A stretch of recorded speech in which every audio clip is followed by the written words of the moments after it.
Hi everyone, today we will talk about how to fix or how to solve Facebook connection lost. To know how to fix or how to solve Facebook connection lost, you should just go to settings like this, you will click.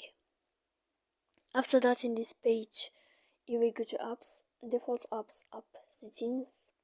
When you will see this list, you will go down to find the application of Facebook here.